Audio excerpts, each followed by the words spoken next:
Hi, and welcome to our visit to Scotney Castle in Kent in the late spring, early summer. And we're in the southeast corner of the UK, in the Kent High Weald area of outstanding national beauty. The nearest train station is Boathouse, 5.5 miles away. But now let's take a look at Scotney Castle and the route we're going to take, from the car park around the moat up to the old castle before returning via the Quarry to the new house and the walled garden. As we walk to the ticket office and entrance, we pass Scotney House or Scotney Newcastle. The Scotney Estate is run and managed by the National Trust. I've added a link in the description below to the National Trust site, which will also provide additional details on how to get to Scotney Castle. Our tour of Scotney House was in our last video, and I'll add a link at the end if you want more. Today we're going to focus on Scotney Castle Gardens in the spring and summer. In the previous video we saw it on a beautiful autumnal day. Whenever you visit Scotney, you'll get beautiful views over the high weald of Kent.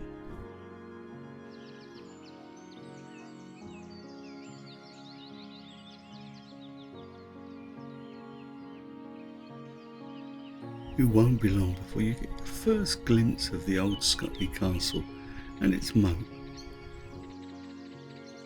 You will have noticed by now how hard the National Trust team work at maintaining this picturesque landscape.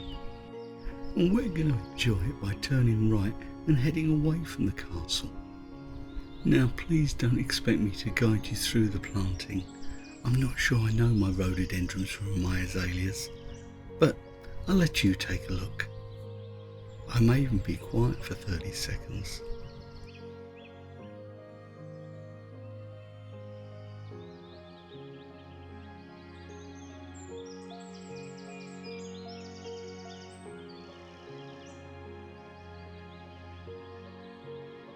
Okay, 30 seconds might have been a bit much, but that's a giant redwood.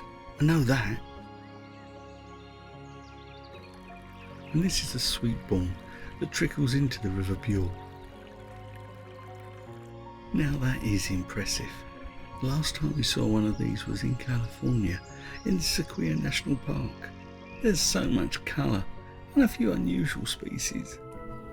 I feel like I've stumbled into a forest from Harry Potter. It looks a little creepy.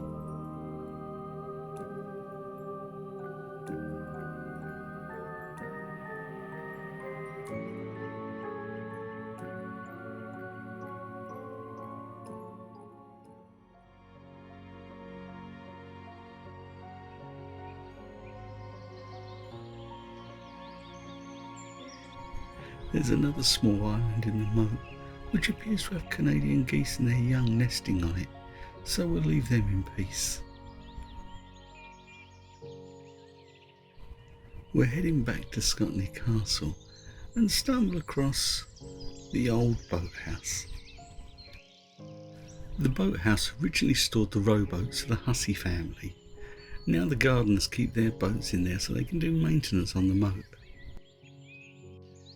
We're edging ever closer to Scotney Castle, so now may be a good time to give you a little history on the entire Scotney Estate. The records of 1137 list Lambert de Scotney as the first owner of the estate, although it wasn't until 1378 when Roger Ashburnham had the first castle built during the 100 Years' War with France. Scotney Castle was never going to be a defensive masterpiece and may not have even been finished. In 1580, its south wing was rebuilt in Elizabethan style, and in 1630 further changes were made.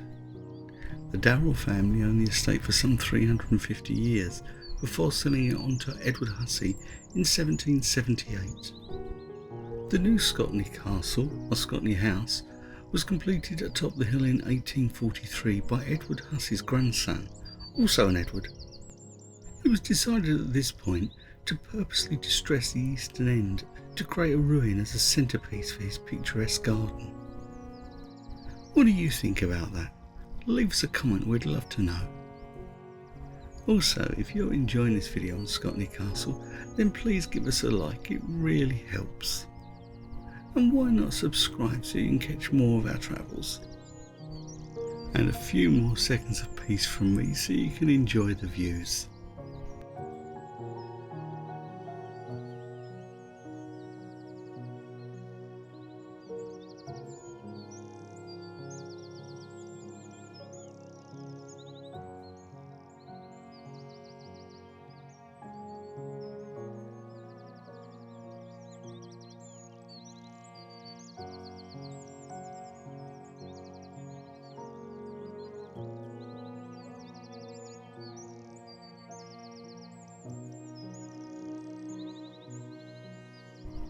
You have to admit this is all rather stunning, isn't it? How old are these plants? They just seem to go on forever.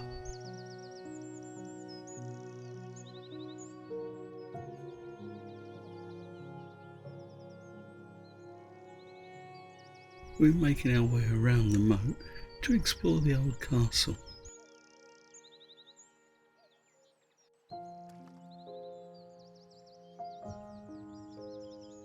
This would have been the sole entrance to Scotney Castle when it was built in the 14th century, and I'm still not convinced it would have held back an advancing French attack. It's from here you can see the new castle, high on the hilltop overlooking the ruins.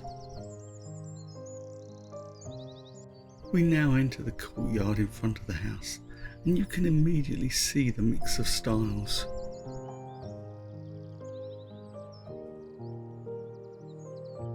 Now let's have a look around the ruins.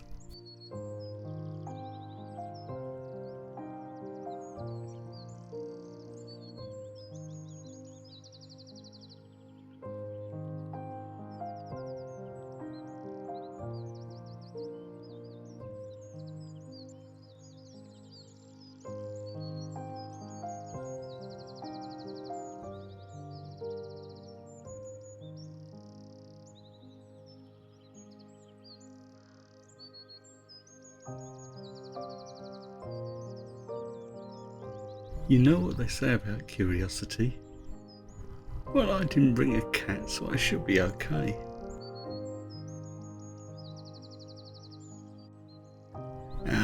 On the other side of the moat is the path we walked around earlier.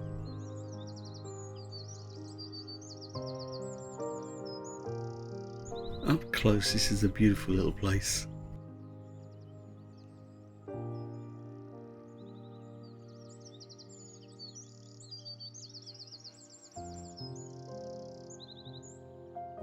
Now, being an island, we're going to need to make our way back from whence we came. So that means heading back towards the courtyard. The design of the garden means that from different angles you get surprisingly different views.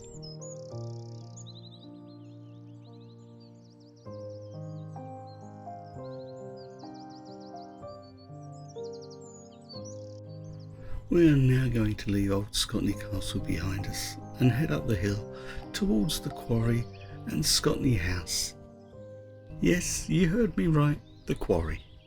When Scotney House was built, it was constructed in part from stone removed from the estate itself.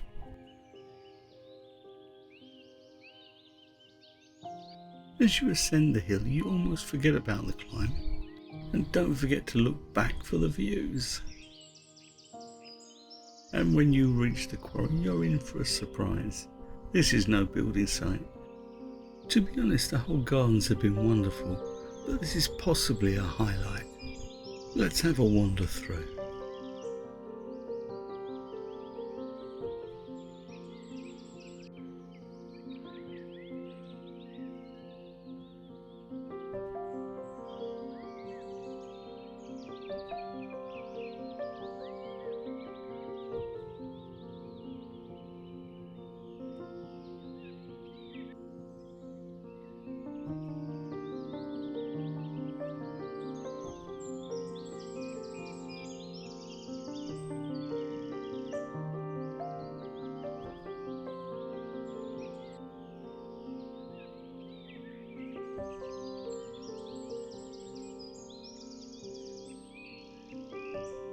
You can see the remains of the rock face.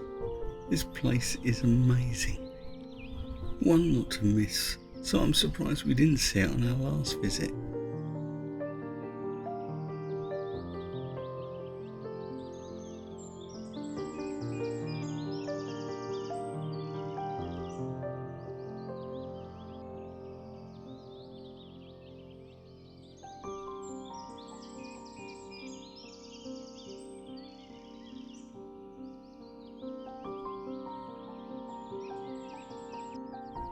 And now we reach the terrace of Scotney House, with the views over the picturesque gardens planted out before you.